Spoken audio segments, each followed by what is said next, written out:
Ok, hoy vamos a tratar de clasificar, comprender, repasar los diferentes puntos del ciclo cardíaco. Por supuesto, desde un punto de vista clínico y estrictamente cardiológico, vamos a hacernos 1000 preguntas sobre la dinámica contractil cardíaca. La primera pregunta, para entender una serie de cuestiones que después tienen una incidencia importante sobre la función ventricular, es cómo se forman las cavidades cardíacas.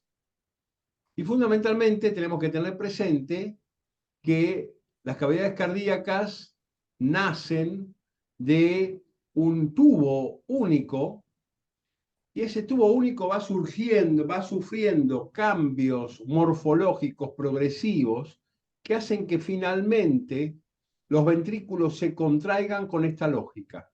Es decir, los ventrículos se contraigan acercando su punta hacia la base. La génesis de la distribución miocárdica es esencial para entender esto en particular. Vemos que todo surge de un tubo vascular que aproximadamente al día 25 se pliega sobre sí mismo, y al plegarse sobre sí mismo, aquí tenemos el día 22 del tubo todavía no plegado, ¿sí? Estamos a esta altura más o menos. Ese tubo se pliega sobre sí mismo generando una especie de S. Esa especie de S, el bulbo cordis está aquí, el atrium está acá, une mediante un repliegue lo que en un futuro va a ser el ventrículo derecho y el ventrículo izquierdo.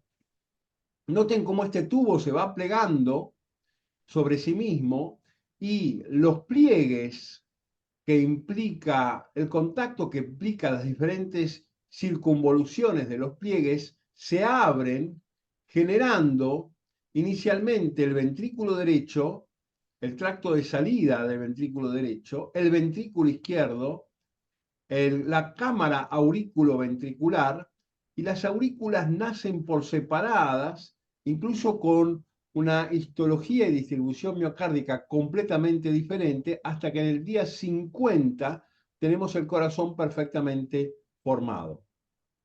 ¿Cómo se contrae el ventrículo?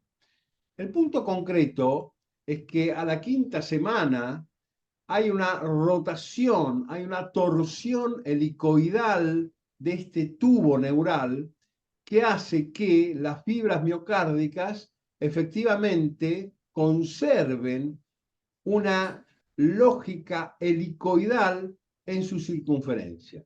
Esto es enormemente importante porque si nosotros agarramos el ventrículo izquierdo y lo estiramos, lo disecamos cual un echarpe, vemos que el ventrículo izquierdo, por esta torsión, termina enrollado sobre sí mismo cual bufanda, ¿sí? Cual echarpe, y entonces esto hace que los diferentes tramos y vueltas de ese enrollado tengan sentidos de contracción diferentes. Por ejemplo, esta vuelta se contrae así, esta vuelta se contrae así, esta se contrae así, y esta se contrae así.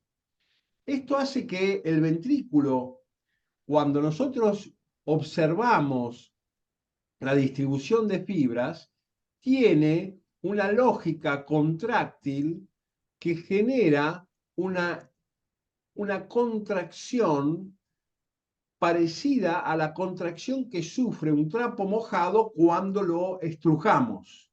Es decir, una lógica de torsión. En esta lógica de torsión, la base ventricular se acerca al vértice y literalmente el ventrículo se exprime sobre sí mismo con una torsión, repito, cual un trapo mojado, retorcido, evacúa su contenido de agua. Esto es enormemente importante. Aquí vemos en reconstrucciones 3D la contracción del ventrículo derecho de este lado, la contracción del ventrículo izquierdo de este otro. Aquí tenemos el ventrículo derecho, el ventrículo izquierdo, el plano mitral, aquí está el plano tricuspidio, ¿sí? Vemos cómo literalmente el ventrículo hace un esfuerzo de torsión, de contracción en este modelo 3D de dinámica valvular. En un estudio de cámara gamma queda claro cómo la contracción cardíaca acerca las bases, es decir, los puntos de pasaje auriculoventricular hacia la punta cardíaca, achicando esa brecha. Esto es lo que vemos exactamente en un ecocardiograma, donde esto queda claramente en evidencia. Esto se puede producir gracias a esta dinámica distributiva de las fibras cardíacas que acabamos de describir. Esta torsión, esta distribución y esta torsión que sufre la formación fetal del corazón, convierten al tracto de salida del ventrículo derecho y al tracto de salida del ventrículo izquierdo en dos cámaras completamente diferentes. Fíjense, esto es ventrículo derecho, esta es la válvula pulmonar, aquí tenemos la arteria pulmonar, este, repito, es el ventrículo derecho y esta es la válvula auriculoventricular. Nótese la diferencia y la distancia que hay entre tricúspide y pulmonar. En el ventrículo izquierdo la situación es completamente diferente y esto lo vamos a ver cuando en la segunda mitad del año veamos miocardiopatía hipertrófica y obstrucción al tracto de salida del ventrículo izquierdo. Vamos a ver que la válvula aórtica que está aquí, este es el tracto de salida ventricular izquierdo, está prácticamente pegada a esta otra válvula que es la válvula mitral. Y entonces hay un contacto directo entre el tracto de salida ventricular y el canal auriculoventricular. Recuerden estas diferentes anatómicas porque van a tener implicancia clínica más adelante de manera importante. Entonces aquí tenemos la arteria pulmonar y su válvula, la aorta y su válvula, la tricúspide y la mitral. ¿Cómo podemos ver todo esto? En un ecocardiograma, en un eje corto, nosotros aquí vamos a ver los músculos papilares que están aquí, ¿sí? Vamos a ver el ventrículo izquierdo y vamos a ver el ventrículo derecho. Y acá hay otro elemento importante a destacar. La morfología y la arquitectura completamente diferentes del ventrículo derecho y del ventrículo izquierdo. Fíjense que el ventrículo derecho tiene una sección fundamentalmente semilunar, lo vemos aquí, ¿sí? Y el ventrículo izquierdo tiene una estructura arquitectónica, no diría esférica, pero cuasi esférica, es decir, esferoide. Esto hace al hecho concreto de que el ventrículo derecho sea muy bueno manejando volúmenes y muy malo manejando presiones, mientras que el ventrículo izquierdo sea muy bueno manejando presiones y muy malo manejando volúmenes. Sobrecargas de volúmenes claudican al ventrículo izquierdo y sobrecargas de presión claudican al ventrículo derecho. En un eje largo, nosotros tenemos aquí la aorta, ¿sí? Aquí tenemos la aurícula izquierda, aquí tenemos la aurícula derecha y aquí tenemos el ventrículo izquierdo. No vemos en un eje largo al ventrículo derecho. Si tomamos un eje paraesternal, es decir, si ponemos el traductor aquí, el corazón lo vamos a ver de perfil. Y aquí tenemos la aurícula derecha, aquí tenemos la aorta, aquí tenemos el ventrículo izquierdo, ¿sí? Aquí tenemos la aurícula izquierda y lo que vemos aquí abajo es la aorta descendente. Esta es una reconstrucción 3D. Aquí están las orejuelas, ¿sí? Arriba están las aurículas y esto es el ventrículo izquierdo y aquel es el ventrículo derecho. En un eje paraesternal largo, entonces, en una sección ecográfica ultrasónica del ventrículo, aquí tenemos claramente ventrículo izquierdo, tracto de salida, válvula aórtica, aurícula derecha, aurícula izquierda, y ahí tenemos la aorta descendente. En un 4 cámaras, básicamente nosotros estamos colocando el transductor en la posición subsifoidea. Y aquí tenemos el ventrículo izquierdo, aquí tenemos el ventrículo derecho, aquí tenemos la aurícula derecha, la aurícula izquierda, aquí tenemos la válvula mitral, y aquí tenemos la válvula aórtica. Esta no es una proyección para hacer un estudio adecuado de los tractos de salida, ¿sí? Nuevamente, 4 cámaras, ¿sí? Aquí lo tenemos más claro. Esto es exactamente lo que vemos en un 4 cámaras. Bien, esto básicamente para repasar un poco de anatomía cardíaca y cómo los ecografistas nos muestran la anatomía del corazón. Este es un eje subcostal, de vuelta, aurícula derecha, ventrículo derecho, aurícula izquierda, ventrículo izquierdo. Nuevamente vemos que la anatomía y la arquitectura tridimensional ventricular derecha es notablemente diferente a la ventricular izquierda. Nuevamente un eje largo, ¿sí? Esto es lo que veríamos en un ecocardiograma, un eje corto, lo que veríamos en un ecocardiograma, el ventrículo izquierdo, el ventrículo derecho aquí con su forma semilunar, ¿sí? Y bueno, es importante comprender un concepto central. Como vemos y dijimos ya, la punta del corazón se acerca a la base cardíaca, la punta del corazón se acerca a la base cardíaca durante la sístole. Y esto se produce gracias a una secuencia electromecánica de contracción que implica un avance ordenado de la despolarización, primero por el haz de His, luego por la rama derecha, izquierda, finalmente en las fibras de Purkinje. Si yo tengo un bloqueo de rama, ya sea derecho o izquierdo, voy a alterar esta dinámica de contracción. Si yo tengo una secuela necrótica en cualquiera de los dos ventrículos, pero especialmente en el ventrículo izquierdo, yo voy a alterar esta dinámica de contracción. La alteración de esta secuencia contráctil tiene dos consecuencias muy importantes. Primero, es la caída en la eficiencia de la contracción ventricular.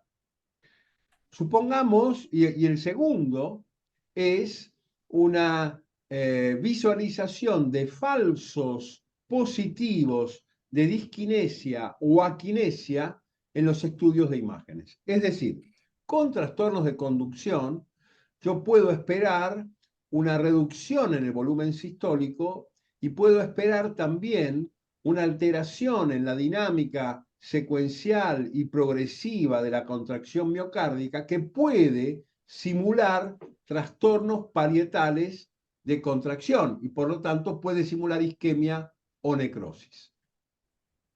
Si yo tuviese, por ejemplo, una activación ventricular desde un foco ectópico miocárdico, por ejemplo aquí, desde un foco ectópico miocárdico, la despolarización no llegaría desde las aurículas por el septo hacia el ventrículo, sino que nacería en este punto.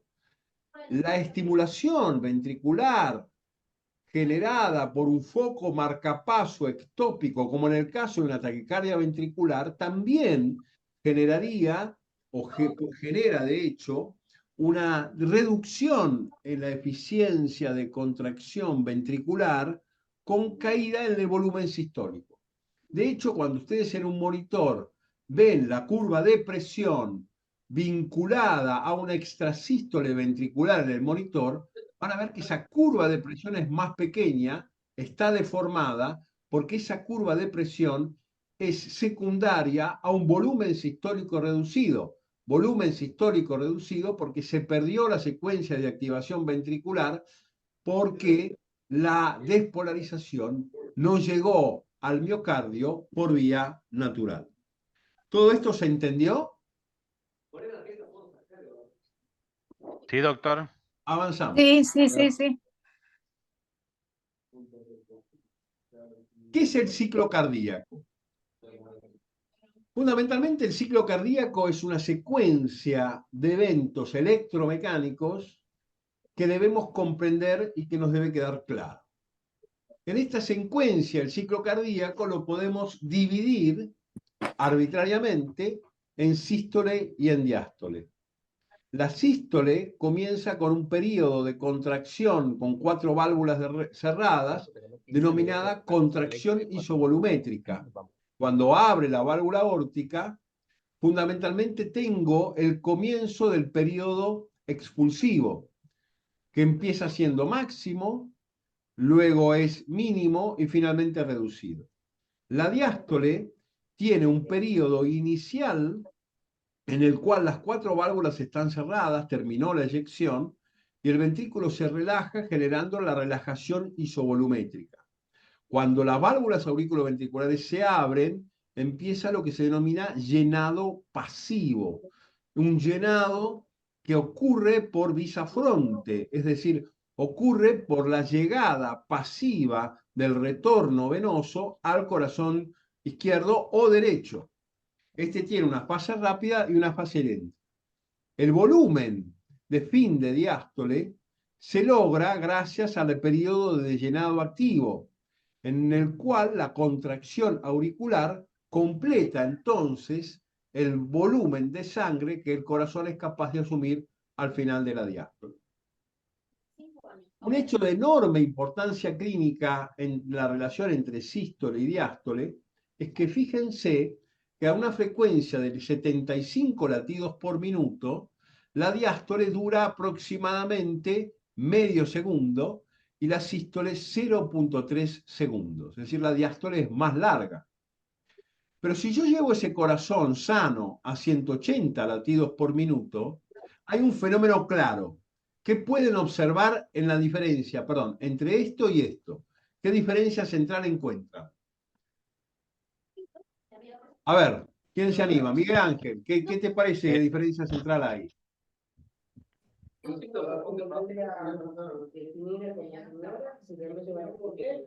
O María, cualquiera. Se Facundo. acorta la diástole. Exactamente. Cuando aumenta la frecuencia cardíaca, fíjense que podemos latir más veces por minuto, a expensas de un pequeño acortamiento sistólico y a expensas de un enorme acortamiento diastólico. Y esto tiene dos implicancias clínicas enormemente importantes. La primera, que es que en los cuadros de insuficiencia cardíaca con fracción de eyección conservada, cuando hay predominantemente falla diastólica, la taquicardia acorta el tiempo de diástole, generando una disfunción diastólica mayor. El segundo punto y la segunda implicancia importante en este sentido es que, vamos a ver por qué en un ratito, el corazón se nutre fundamentalmente durante la diástole. Esto implica que en la taquicardia el tiempo diastólico se acorta en cada ciclo y entonces la perfusión y nutrición miocárdica en la taquicardia se ve comprometida. Si nosotros volcamos ese esquema que vimos a un gráfico en el cual en las abscisas ponemos tiempo, esto es tiempo, y en las ordenadas ponemos presión, esto es presión, aquí tenemos la presión y la curva en la válvula aórtica. En esa curva aórtica vemos que cuando se abren las válvulas auriculoventriculares todo se comporta como una sola cámara. La válvula aórtica pasa, la arteria aorta pasa de 80 milímetros de mercurio diastólica a 120 de sistólica, y finalmente el ventrículo eyecta su contenido hacia la aorta o el ventrículo eyecta su contenido hacia la arteria pulmonar, dependiendo de qué ventrículo hablamos, y hay entonces un cierre de la válvula aórtica y pulmonar con una incisura dícrota. Durante la diástole, la presión ventricular cae a cero y la presión en la arteria aorta permanece en lo que conocemos como presión arterial diastólica, que aproximadamente es 80. Entonces, sí, es cierto, y de hecho es cierto, que las arterias coronarias son la primera rama de la aorta. En la arteria coronaria yo tengo la misma presión que en la aorta.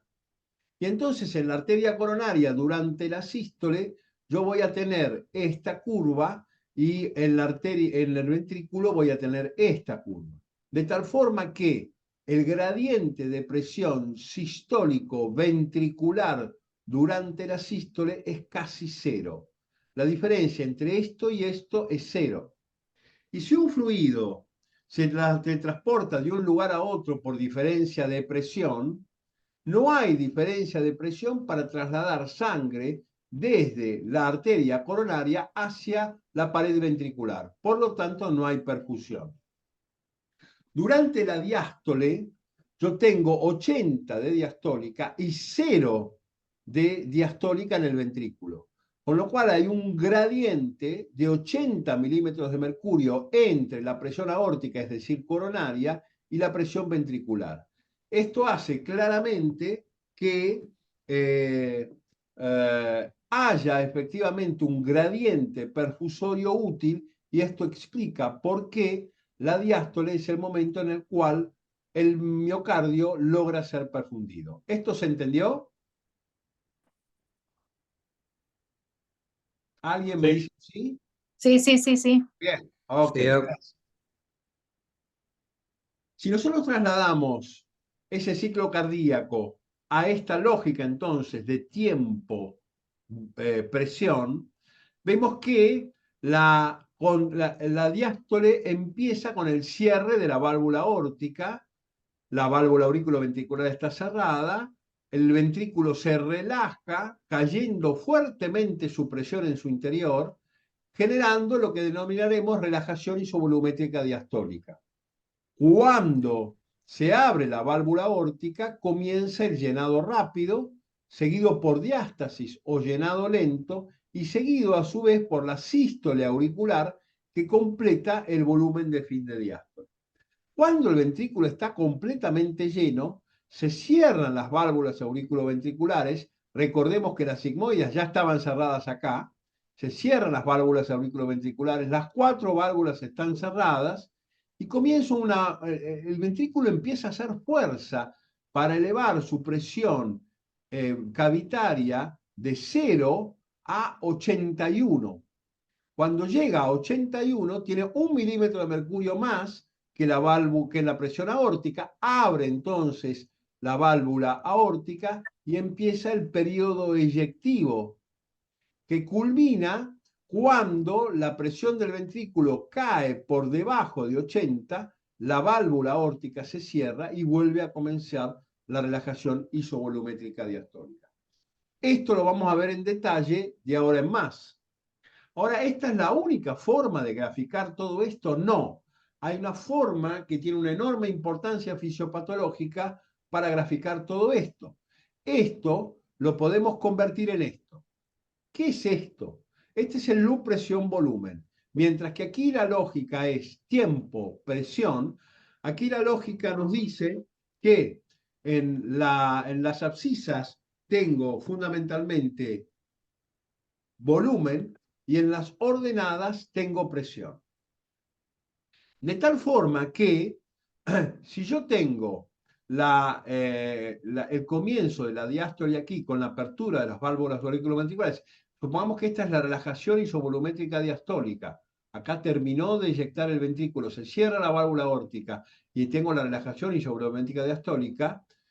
Empieza entonces a llenarse ese ventrículo aumentando su volumen. Como dijimos, la presión ventricular es 0, con lo cual durante el llenado rápido y la diástasis no hay prácticamente, dado que es pasivo, el aumento de presión ventricular. Cuando termina el llenado lento, hay una contracción auricular, que la vemos aquí, termina el llenado lento y hay una contracción auricular que completa el volumen de fin de diástole. Esa contracción auricular mete a la fuerza volumen dentro del ventrículo y el ventrículo eleva su presión, ¿sí?, cerrando las válvulas auriculoventriculares. Esto es aquí, esto es aquí.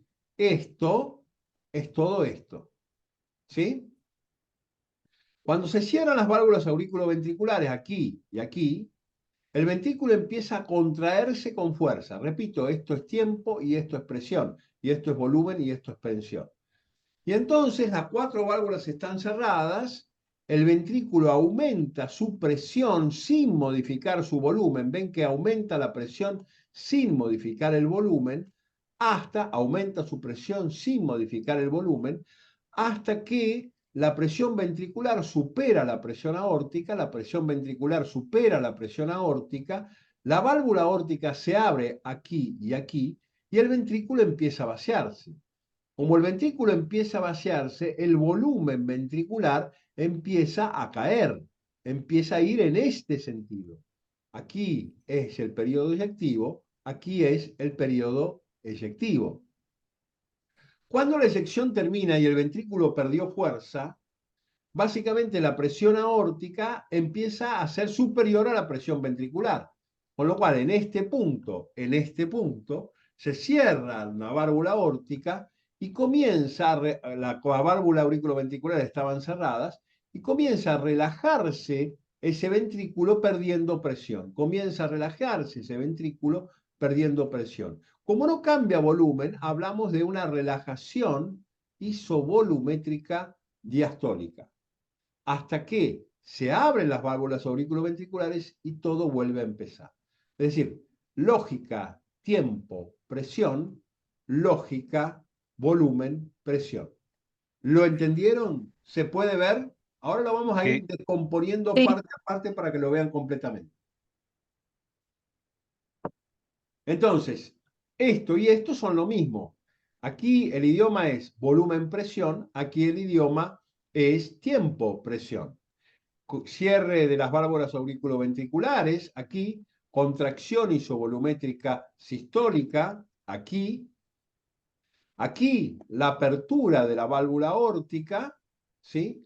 Comienza a vaciarse el ventrículo, eyección, el volumen ventricular se achica hasta que la presión ventricular cae por debajo de la presión aórtica, y en ese punto se cierra la válvula aórtica, generando se desploma la presión ventricular con las 4 válvulas cerradas, relajación isovolumétrica diastólica. Al final de la relajación volumétrica diastólica, aquí y aquí, se abre la válvula auriculoventricular y comienza el llenado. El volumen aquí aumenta, la presión no, la presión se mantiene constante, pero el volumen sí aumenta. ¿Se entendió? ¿Sí? Sí, Sí, sí, Doc. sí. Bien, Sí, ok.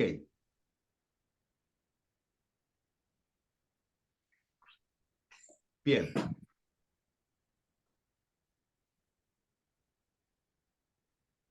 ¿Qué es la fracción de eyección?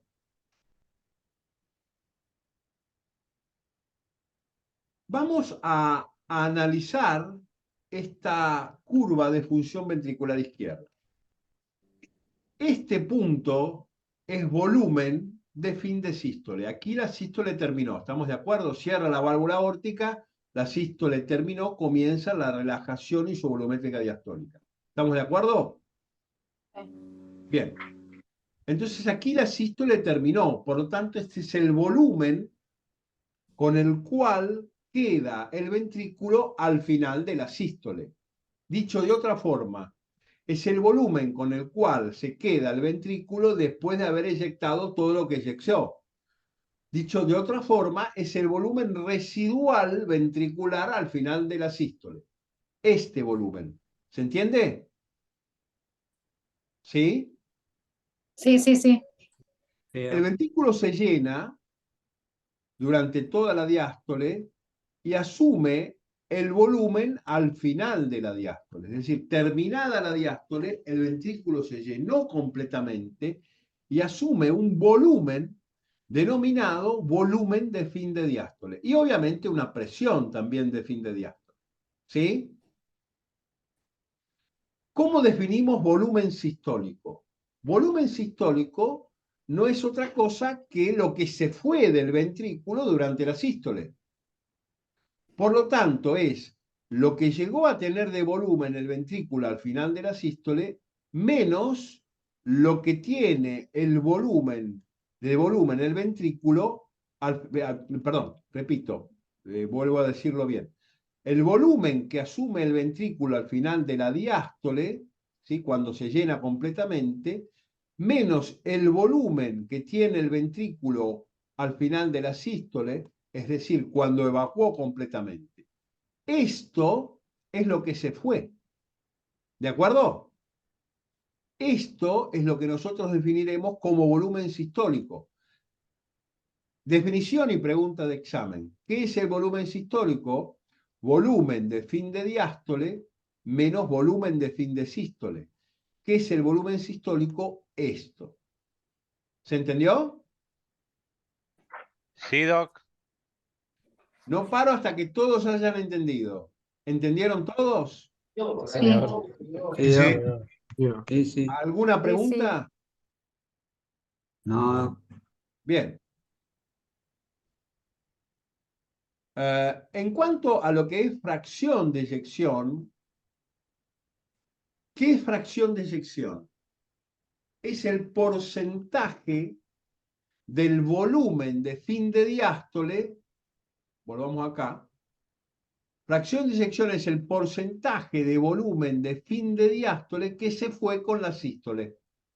Dicho de otra forma, si yo tengo, pongamos, 100 centímetros cúbicos de sangre y se fueron 50 en la sístole, lo que se fue en la sístole es el 50% de todo lo que había llenado ese corazón. ¿Sí? Entonces, ¿qué es fracción de eyección? Es volumen de fin, es volumen sistólico sobre volumen de fin de diástole. Fracción de eyección es una fórmula matemática, un índice, una división, y esa división es volumen sistólico dividido volumen de fin de diástole. ¿Sí? Si volvemos un paso atrás, volumen sistólico es volumen de fin de diástole menos volumen de fin de sístole. Entonces, si desplegamos la fórmula completa, fracción de eyección es volumen sistólico sobre volumen de fin de diástole, que es lo mismo que decir, fracción de eyección es volumen de fin de diástole menos volumen de fin de sístole sobre volumen de fin de diástole. ¿Se entendió? Sí, Doc. Sí, sí. Agustín, Sí. ¿entendiste? Poneme cara de que sí. entendiste entonces. Ahí va. Eso es fracción de eyección. Pregunta de examen, obviamente. Bien. ¿Qué es, cómo definimos diástole? Y fundamentalmente dijimos que diástole comenzaba con el cierre de la válvula aórtica, con un periodo de 4 cámaras cerradas denominada relajación isovolumétrica, que es seguido por, luego de la apertura de la válvula auriculoventricular, por el llenado pasivo, rápido y lento, y finalmente por el llenado activo, generado por la sístole auricular. Si nosotros empezamos por el primer punto de la diástole, ¿sí? por el segundo periodo de la diástole, que es el comienzo de llenado rápido, este se da cuando yo abro las válvulas auriculoventriculares luego de la relajación isovolumétrica diastólica. En este periodo, la válvula auriculoventricular está abierta y la sangre ingresa al ventrículo de manera directa, tanto desde la aurícula izquierda como desde la aurícula derecha. Concretamente, al abrirse las válvulas auriculoventriculares, la columna de sangre que estaba retenida en la aurícula que estaba siendo llenada por el retorno venoso, esa columna de sangre, blum, plac, golpea directamente sobre la cavidad ventricular, ¿sí? Generando el llenado rápido y posteriormente el llenado lento.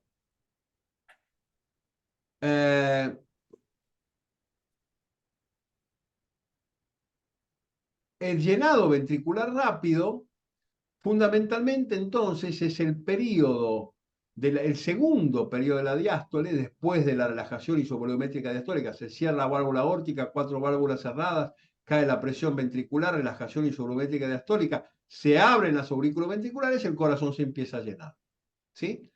Este periodo, desde el punto de vista loop presión-volumen, básicamente genera en el ecocardiograma lo que nosotros vamos a denominar onda E y onda A, ¿sí? La onda E y la onda A ecocardiográficas no son otra cosa que la llegada de esta columna de sangre al ventrículo cuando las válvulas auriculoventriculares se abren.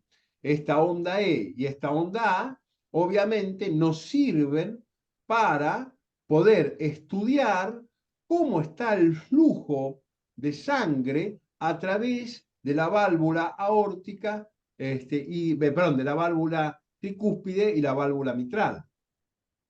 Al final de la diástole, cuando yo tengo la contracción auricular, en el ecocardiograma Doppler inscribo lo que llamo onda A, onda de aurícula, que es el pasaje de sangre a través de la aurícula del plano mitral o del plano tricuspidio gracias a la contracción auricular. Entonces, yo tengo una onda E, básicamente flujo mitral en diástole llenado rápido, y una onda A, flujo mitral al final de la diástole por la contracción auricular. ¿Vamos bien con esto? Sí, Ok.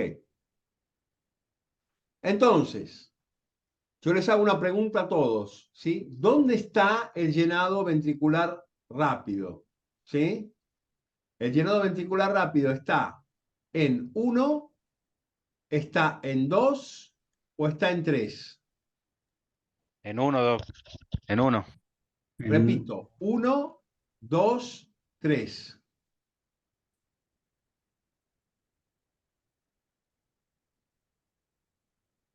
¿Dónde está el llenado ventricular rápido?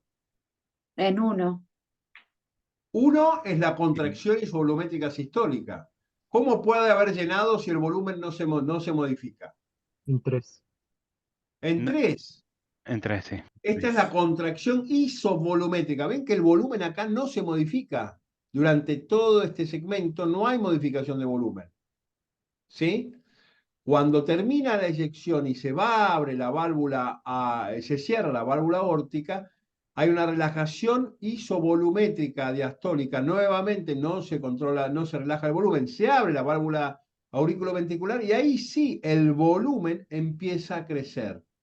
La primera porción de el llenado ventricular es lo que nosotros denominaremos llenado rápido. ¿Sí? ¿De acuerdo? ¿Qué eventos ocurren en esta etapa? Desde el punto de vista electrocardiográfico, nada. Silencio electrocardiográfico total en el llenado rápido. Desde el punto de vista flebográfico, y esto lo vamos a ver la clase que viene, la inscripción de lo que se llama Valle X. ¿Sí? Y si nosotros nos ponemos a auscultar el corazón en la válvula, en el foco aórtico, segundo espacio intercostal del lado derecho, o en el foco pulmonar, segundo espacio intercostal del lado izquierdo, están invertidos, tricuspidio o mitral, nosotros vamos a encontrar que durante el periodo de llenado rápido ocurre algo que denominaremos tercer ruido cardíaco, es decir, 1, 2, primero, segundo. El tercer ruido cardíaco sería así. El último de esos ruidos es el tercer ruido cardíaco. ¿Y qué es el tercer ruido cardíaco? El tercer ruido cardíaco se da inmediatamente después de la apertura de las válvulas auriculoventriculares y básicamente es el toque de la columna sanguínea sobre el ventrículo, derecho o izquierdo. Puede haber un tercer ruido derecho, puede haber un tercer ruido izquierdo. En este sentido, cuando el ventrículo está extremadamente rígido, por ejemplo en una miocardiopatía, o por ejemplo cuando hay aumento de la presión de fin de diástole por insuficiencia cardíaca, el tercer ruido que se da durante el llenado rápido es un signo de un ventrículo disfuncionante. Y si yo esto lo acelero, me da lo que se llama ritmo de galope, ¿sí? Por taquicardia, ¿de acuerdo? Otro ruido que puede darse al principio del llenado rápido es lo que denominaremos chasquido de apertura. Los chasquidos de apertura se dan en las válvulas aurículo-ventriculares cuando éstas están rígidas, ¿sí? Cuando éstas están escleróticas, cuando éstas están relativamente estenóticas, ¿sí? El primer ruido cardíaco se presenta cuando se cierran las válvulas auriculoventriculares. Este es un cierre de válvulas auriculoventriculares al final de el llenado ventricular. Aquí tenemos el tercer ruido cardíaco. Básicamente, después del llenado ventricular rápido ocurre la diástasis o llenado ventricular lento, que básicamente es el punto intermedio de la diástole, ¿sí? Que básicamente tiene que ver con este punto del período diastólico, no este que es el llenado rápido, sino este que se llama diástasis o llenado lento. Si nosotros buscamos el llenado lento, lo vamos a encontrar a esta altura, ¿sí? Básicamente. El volumen ventricular sigue llenándose lentamente hasta estar completamente lleno. Este sí es el periodo de llenado reduced ventricular filling, de llenado ventricular reducido o llenado ventricular lento.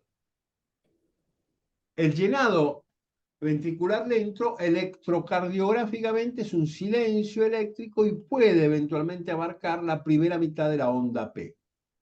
¿Sí?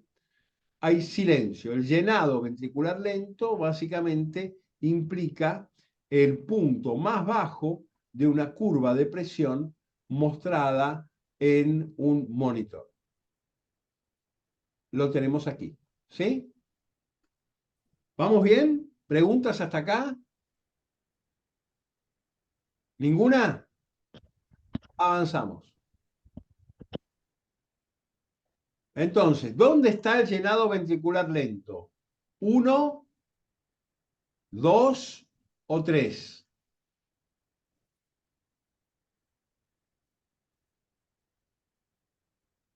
¿1, 2 o 3? El 2.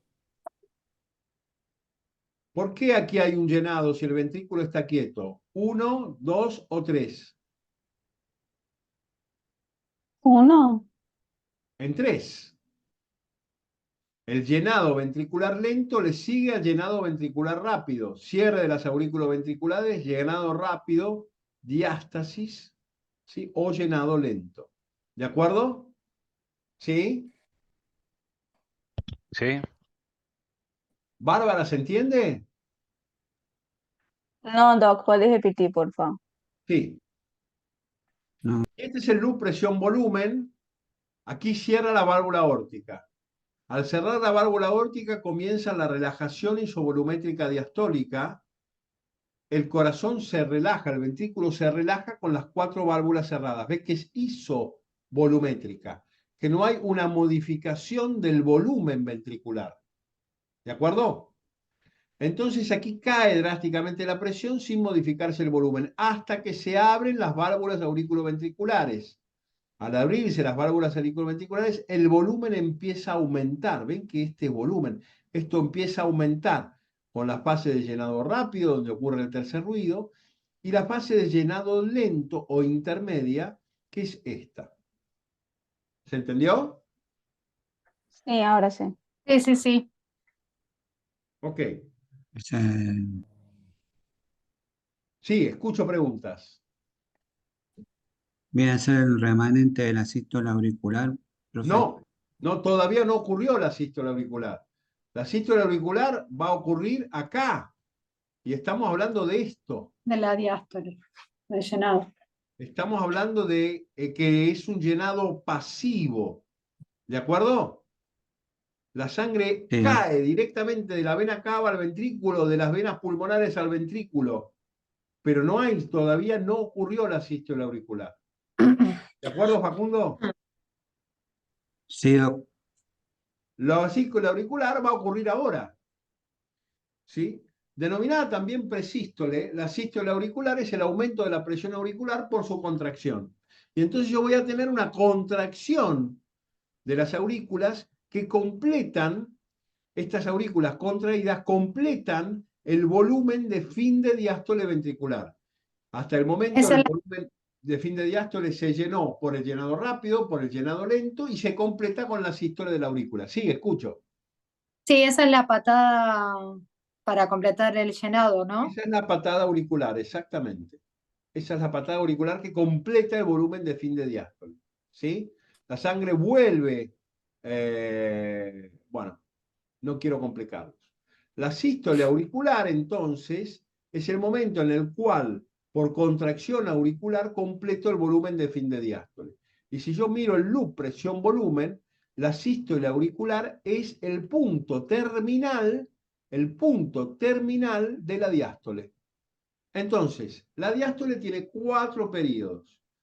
La relajación isovolumétrica diastólica, apertura de las aurículas ventriculares, el llenado rápido, el llenado lento y la sístole auricular. ¿De acuerdo? De ¿Sí? acuerdo. Sí, Bien. doc. Sí, La sístole auricular, desde el punto de vista electrocardiográfico, abarca la segunda mitad de la onda P, el segmento PR, PR. la mitad del QRS. ¿Sí? El estímulo surgido del nodo sinusal despolariza la aurícula, generando la onda P el segmento PR. La sístole auricular, en esta curva de función ventricular, está exactamente aquí. Relajación isovolumétrica diastólica, apertura AB, llenado rápido, llenado lento, sístole auricular. ¿De acuerdo? Sí, Bien. Sí, doc. Aquí. ¿De acuerdo? Está la sístole auricular. La sístole auricular termina con la diástole. Es decir, la sístole auricular pone fin a la diástole. Y dado que metía la fuerza sangre en el ventrículo con la contracción auricular, la presión del ventrículo aumenta por arriba de la aurícula. Y entonces las válvulas auriculoventriculares se cierran y ocurre el primer ruido cardíaco. Ocurre el primer ruido cardíaco. ¿Sí? Al final de la sístole. ¿De acuerdo? Uno de los ruidos patológicos que puede generar la sístole auricular es el denominado cuarto ruido cardíaco. Se produce al final de la diástole ventricular, la contracción auricular acelera el flujo sanguíneo y hace vibrar la pared ventricular. La presencia del cuarto ruido debe ser considerada como patológica, pues no es normal. Mientras, primero, segundo. El cuarto ruido es inmediatamente antes del primero. Es así.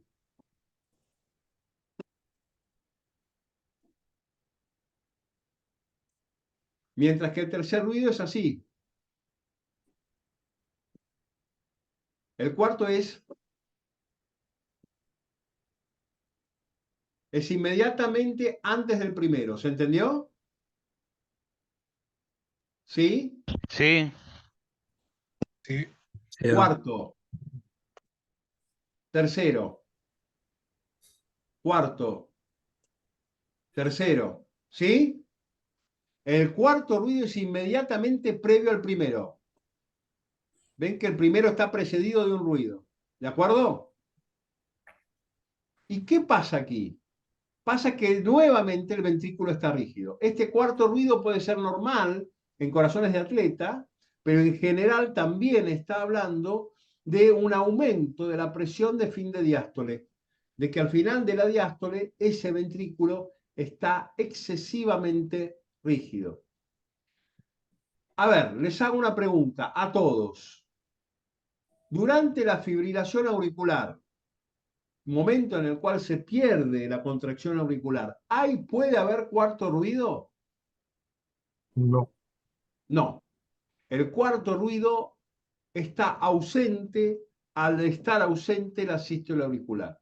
El cuarto ruido no se da en fibrilación auricular. ¿De acuerdo? ¿Sí? Sí, Bien. Aquí tenemos, ¿sí?, la contracción auricular y por qué se produce un cuarto ruido. Porque el ventrículo está básicamente rígido. ¿Sí? Entonces, ¿dónde está la sístole auricular? ¿En 1, en 2 o en 3? 1, 2, 3. ¿Dónde está la En sístole? 3. Tres. En 3. ¿Estamos todos de acuerdo? sí. Sí. Sístole auricular que le pone fin a la diástole y genera en este punto el cierre de la válvula mitral o tricuspidea, de las válvulas auriculoventriculares. Recordemos que la válvula aórtica ya está cerrada. ¿Sí? Bien.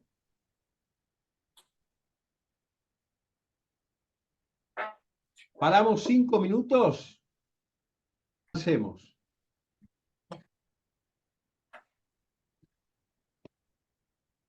Nosotros definimos la clase anterior como precarga al volumen que asume el corazón al final de la diástole. Entonces, pregunto yo, ¿cuál es el punto de máxima precarga? ¿Dónde está el punto de máxima precarga? Y si ustedes tuvieran un estetoscopio, ¿con qué ruido cardíaco coincide el punto de máxima precarga? Escucho ofertas.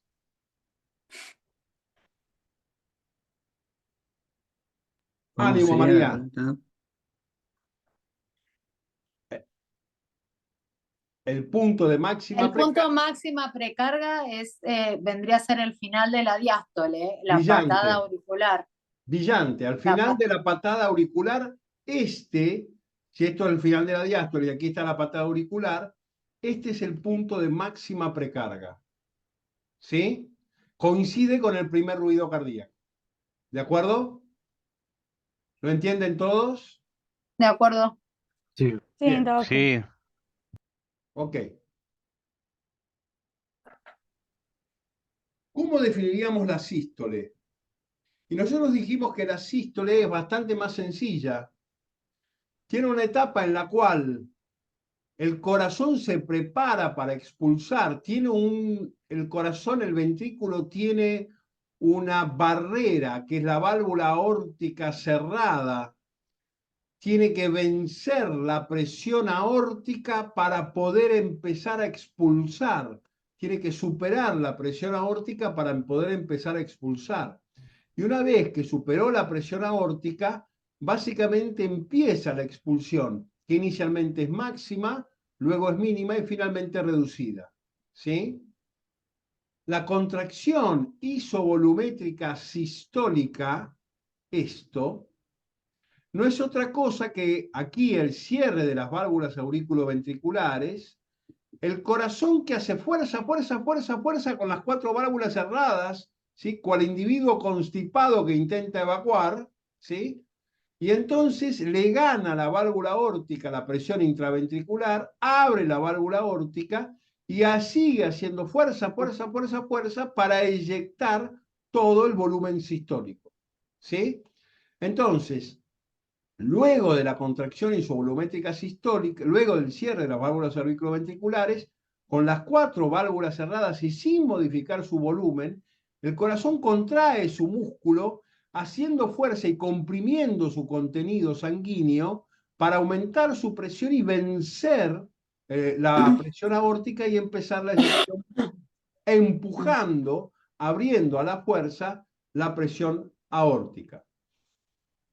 La contracción isovolumétrica sistólica, en una lógica tiempo-presión, es la que se da inmediatamente después del cierre de las válvulas auriculoventriculares. El ventrículo aumenta, esto es presión, aumenta fuertemente su presión hasta, si esta es la presión aórtica, superar la presión aórtica, abrir la válvula aórtica y evacuar su contenido.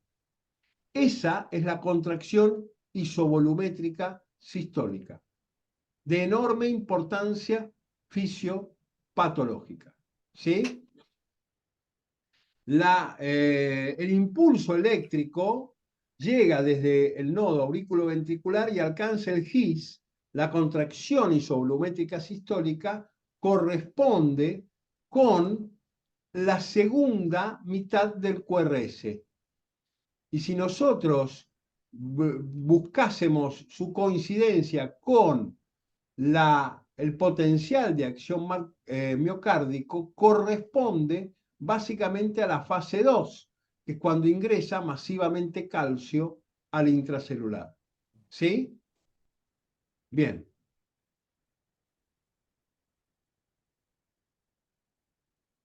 ¿Cómo definimos inotropismo? Inotropismo, dijimos en la clase anterior, que es la propiedad cardíaca que define la fuerza que es capaz el corazón de hacer.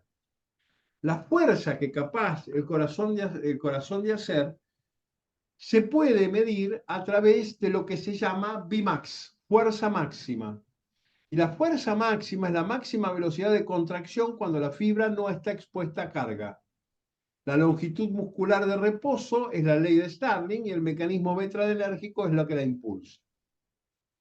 Las válvulas auriculoventriculares están cerradas en la contracción isovolumétrica sistólica, el corazón hace fuerza, fuerza, fuerza, fuerza, y sigue haciendo fuerza cada vez más, hasta el punto en el cual evacúa todo su contenido. ¿Sí? Si yo hablo de fuerza cardíaca, ¿cómo la mido? Es la velocidad con la cual el miocardio se acorta en la unidad de segundo. Si en un segundo acorta 3 milímetros, tiene menos fuerza que si en un segundo acorta 5 milímetros. Entonces es una relación entre la diferencia de presión que logra el ventrículo desarrollar en la unidad de tiempo. Si un ventrículo en la unidad de tiempo desarrolla 80 milímetros de mercurio, tiene menos fuerza que si ese ventrículo en la unidad de tiempo desarrolla 100 milímetros de mercurio de presión. ¿Estamos de acuerdo entonces? La velocidad con la cual el ventrículo logra desarrollar cambios de presión se denomina dP/dT. La máxima de PdP se logra al final de la contracción isovolumétrica sistólica, antes de la apertura valvular aórtica. Esto no es una entelequia metafísica. Este es un dato absolutamente objetivable desde el punto de vista ecocardiográfico, y ya vamos a ver cómo. Al final, entonces, de la contracción isovolumétrica sistólica, se logra la mayor dP/dT. Es decir, al final de la contracción isovolumétrica sistólica, en la unidad de tiempo, el ventrículo desarrolla su mayor presión intraventricular. ¿Se entiende esto? Sí. Sí, Bien. Es el Sí. mejor indicador de trabajo ventricular. ¿Hay alguna pregunta? Cuando la dP/dT se deteriora, se retrasa y entonces yo tengo un deterioro inotrópico. Un corazón con inotropismo deteriorado tiene una dP/dT retrasada. ¿Dónde medimos la dP/dT? Al final de la contracción isovolumétrica sistólica. ¿De acuerdo? Sí. Bien. Si yo Doc, pongo... una consulta. Sí, ¿En dP/dT específicamente significa algo en las siglas? diferencia de presión en la En diferencia de diferencia de tiempo. tiempo. Presión-tiempo. Presión-tiempo. ¿De acuerdo? Perfecto. Dicho de otra forma, en la unidad de tiempo, ¿cuánta presión puedo levantar? Y en el microsegundo en el cual el corazón levanta la mayor cantidad de presiones al final de la contracción isovolumétrica sistólica. ¿Sí? Bien. Esto puede ser evaluado con el ecocardiograma, básicamente poniendo el cursor de flujo en el tracto de salida del ventrículo izquierdo. Si nosotros damos vuelta a la curva de eyección ventricular, nosotros vemos que, ¿sí?, Los ecocardiografistas ven todo, ven todo al revés. Esto es la unidad de tiempo, y esto es tiempo, y esto es presión. ¿Sí? Entonces, esto es tiempo, ¿sí? Dado vuelta, esto es tiempo y esto es presión. Fíjense que estamos hablando exactamente de la curva ventricular. Aquí empieza la contracción isovolumétrica sistólica, aquí se abre la válvula aórtica y aquí empieza la eyección. Aquí empieza la contracción isovolumétrica sistólica, aquí abre la válvula aórtica y aquí empieza la eyección. La de PDT es un elemento medible desde el punto de vista ecográfico con un Doppler colocado en el tracto de salida del ventrículo izquierdo. ¿De acuerdo? ¿Sí? Sí, Sí, de acuerdo. Entonces, venimos de acá. Esto es lo que ve el Sí.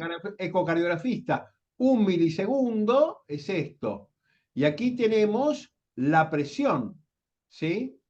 1 milisegundo, y aquí, esto es el milisegundo, y aquí tenemos la presión. ¿Sí?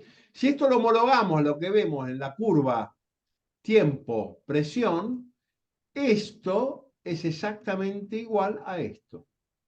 Y la de PDT está aquí. La de PDT está aquí. ¿Sí? Tiempo, presión. ¿De acuerdo? Bien, esta es la contracción isovolumétrica sistólica. Bien. Este es el ventrículo izquierdo y este es el ventrículo derecho. La primera pregunta del millón, que se lo hago a estudiantes de tercer año de fisiopatología de la carrera. ¿El volumen minuto cardíaco derecho e izquierdo son iguales? no. ¿Cómo no, María? Sí que son Eh, iguales. la- Forzosamente el volumen minuto que pasa por el ventrículo derecho es igual al volumen minuto que pasa por el ventrículo izquierdo. Si no, tenés una falla izquierda o una falla derecha. ¿Me seguís? Sí, sí, sí, estaba pensando en las diferencias de presión que maneja. Ah, pero no me escuchaste la Ah, pregunta. sí. ¿Sí? Y entonces sigamos. ¿Qué diferencia hay entre este loop presión-volumen de ventrículo izquierdo con este loop presión-volumen de ventrículo derecho? Y ahí está la clave de lo que vos hablaste, de la diferencia de presión. ¿Qué diferencias vemos entre el rojo, que es el ventrículo izquierdo, y el azul, que es el ventrículo derecho?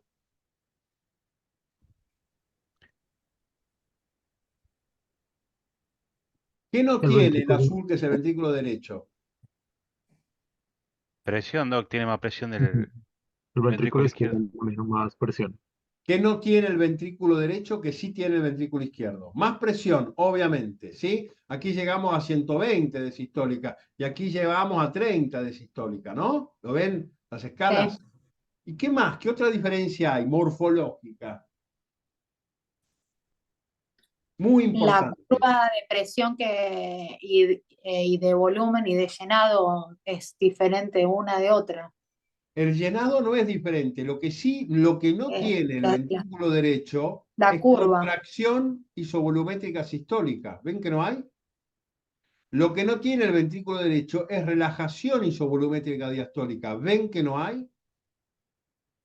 no, Y no es hay, diferente.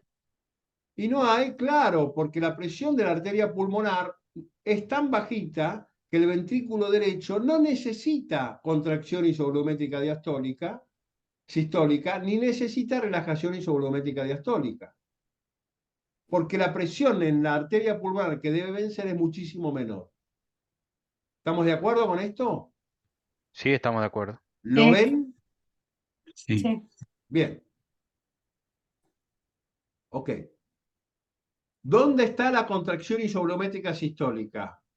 ¿1, 2 o 3? 3, 2. Sí, señor. 3. Bien.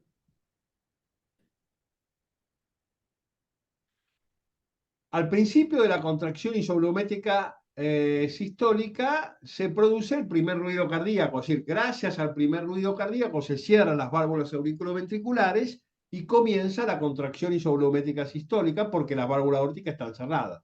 Las 4 válvulas están cerradas, el volumen no puede salir y entonces la fase es isovolumétrica, ¿sí? No cambia el volumen durante esta fase.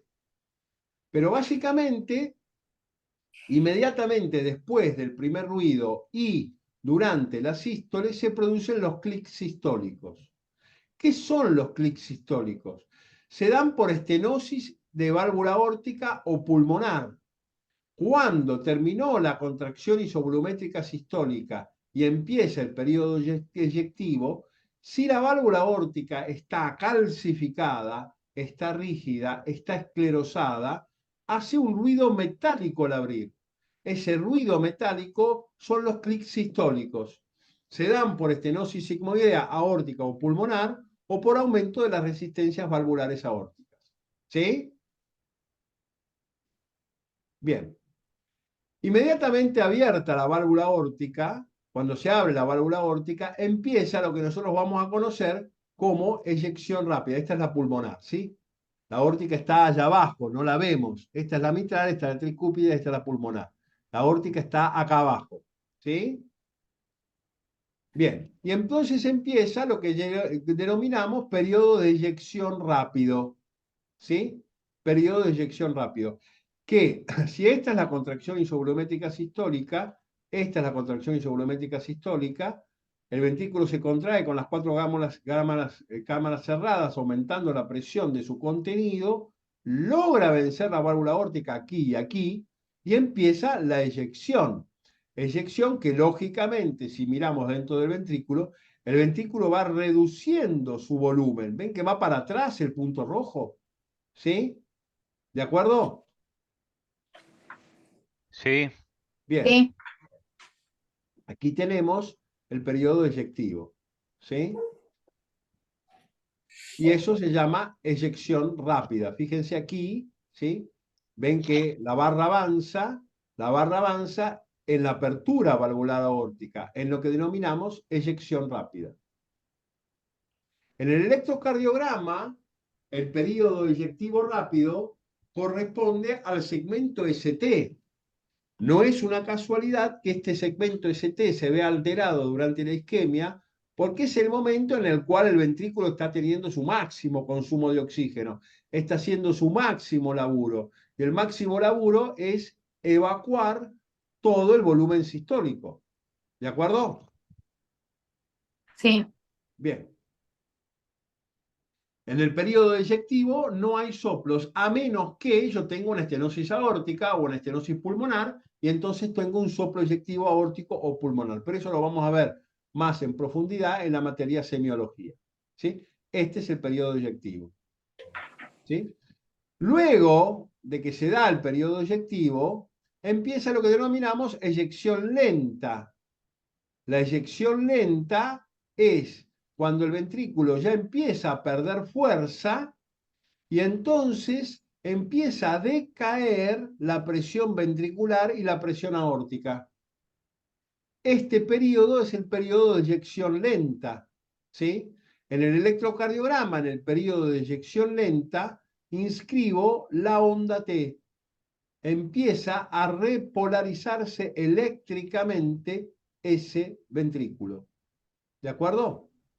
La eyección lenta también es un periodo de silencios. Es un periodo en el cual no tengo ruidos cardíacos. Esta es la eyección lenta, ¿sí? ¿Y cuándo creen ustedes que el corazón, el ventrículo terminó de hacer su máximo esfuerzo? ¿Al principio de la sístole o al final de la sístole? ¿Al principio de la eyección o al final de la eyección? al final de la eyección. Al final. Correcto, es al final de la eyección, en el momento en el cual yo tengo la máxima poscarga ventricular. Si definimos poscarga como la tensión ventricular elevada por la oposición a la evacuación del contenido ventricular, el máximo esfuerzo no se hizo al principio de la eyección, se hizo al final de la eyección. Con lo cual, el punto de máximo poscarga es durante el periodo de vaciado lento. Este es el periodo de vaciado rápido, este es el periodo de vaciado lento. Aquí empieza el punto de máxima poscarga. ¿Sí? Bien. ¿Dónde está el periodo eyectivo? ¿En 1, en 2 o en 3? 3. En Es 3. ¿Todos lo tienen claro? Bien. sí,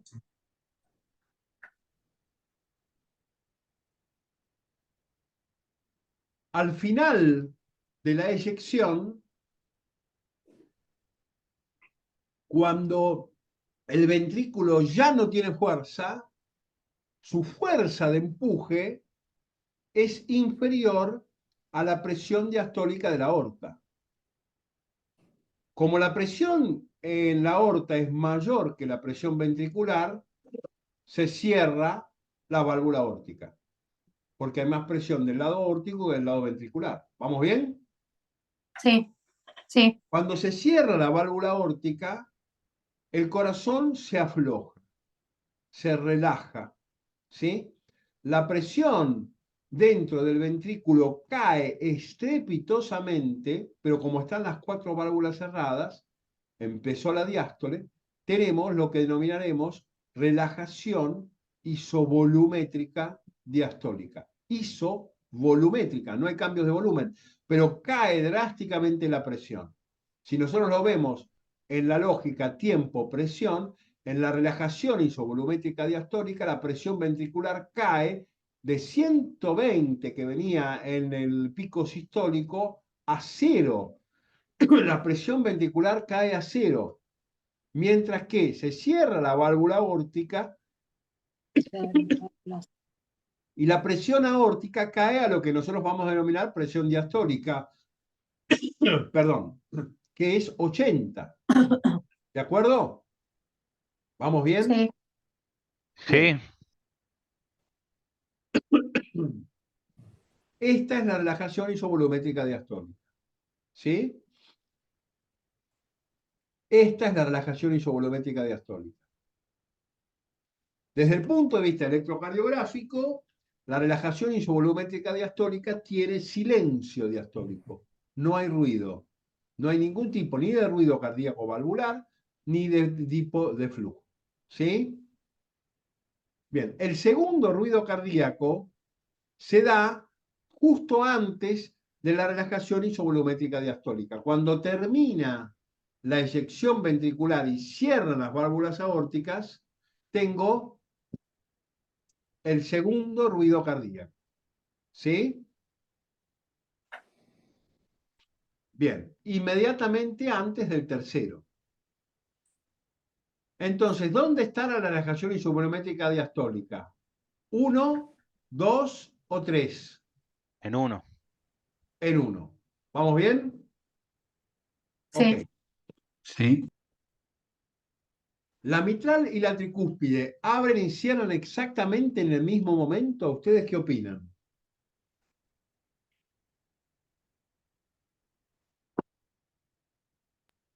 Sí. Antes que esto, antes que ponernos a pensar en esto, un detalle muy importante, que es este. Noten que la válvula aórtica, la presión aórtica, cuando cierra la válvula aórtica, tiene un pequeño pico. Esa incisura que genera la válvula aórtica, que genera la arteria aorta, cuando se cierra la válvula aórtica, se llama incisura dícrota. ¿Por qué se da? Porque durante la sístole, durante la eyección ventricular, la columna de sangre es empujada hacia el circuito aórtico por el ventrículo, ¿sí? Venciendo las resistencias vasculares sistémicas. ¿Vamos bien hasta acá? Sí, Bien. Cuando el ventrículo deja de empujar, la válvula aórtica se cierra.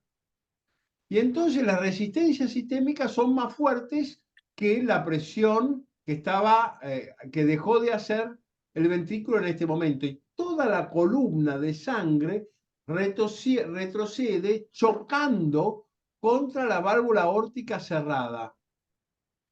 Esto es lo que genera lo que vamos a denominar incisura dicrótica o incisura dícrota. ¿Vamos bien? Sí, El punto central es que la incisura dícrota me permite a mí diferenciar una curva aórtica de una curva ventricular que no tiene incisura dícrota. De una curva ventricular que no tiene incisura dicrótica. ¿Sí? Bien.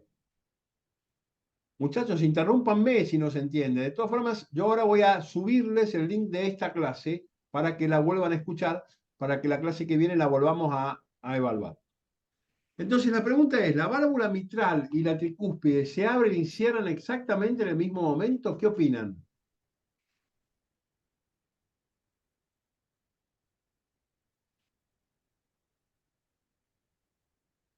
La respuesta es que la mitral y la aórtica no se abren en el mismo momento. De tal forma que hay un retraso y desdoblamiento paradojal del primer ruido, desdoblamiento fisiológico del primer ruido. Este desdoblamiento fisiológico del primer ruido se da fundamentalmente, del segundo ruido, se da fundamentalmente en inspiración. ¿Sí? Durante la inspiración, yo tengo un aumento del retorno venoso al corazón derecho y un secuestro del retorno venoso al corazón izquierdo. Durante la inspiración aumenta el retorno venoso al ventrículo derecho y se reduce el retorno venoso al ventrículo izquierdo. Esto hace que el componente pulmonar se retrase fisiológicamente porque tiene más volumen que le llega. Y esto entonces genera lo que se llama desdoblamiento fisiológico del segundo ruido cardíaco. Bien, esta pregunta ya la hicimos. Bueno, hasta acá la clase de hoy.